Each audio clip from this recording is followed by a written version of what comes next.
మీ opinion చెప్పండి. చెప్పమ్మా. షన్విక ఎలా ఫీల్ అయ్యండి?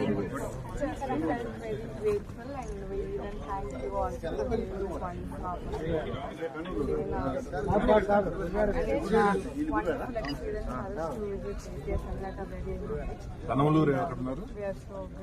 చూస్తున్నారా? We don't know about the politics, but at this stage only we have seen the legislative aspect. So we are very thankful for this grateful opportunity. It's a great platform for tomorrow's democratic endeavors. రావాలమ్మా.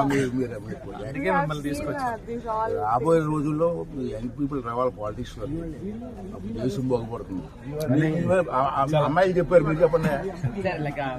We felt like how to speak very well in the assembly, and we have known about how to communicate with the seniors and other people who are very great people, like who achieved many things, and we have got very much inspired by them, seeing them, and we got like many inspirational stories and many things to get, and we have got to know that we should still learn more than what we are now learning now. అసెంబ్లీలో ఎమ్మెల్యేలు ఎట్లా ఉన్నారు, ఏంటి, ధైర్యంగా ఎలా ఉంటారు, అన్ని leadership qualities improve చేసుకోవాలి.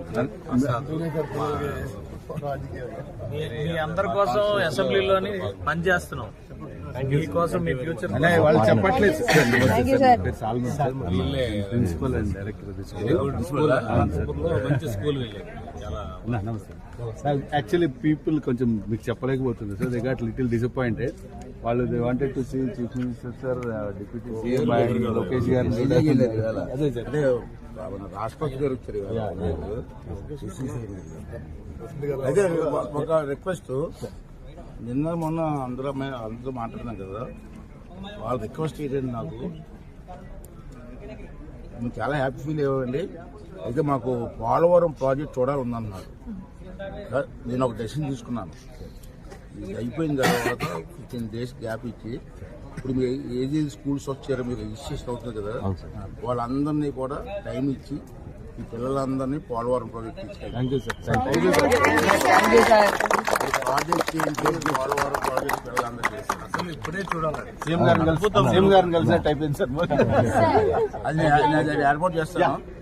ఇప్పుడు వచ్చిన పిల్లలందరినీ కూడా ఒక బస్సులో తీసుకెళ్ళి అందరినీ రోజుకి ఒక 200 పేపర్స్ 500 తీసుకెళ్ళి చూపించి సరదాగా ఈవినింగ్ వరకు ఎంజాయ్ చేస్తారు.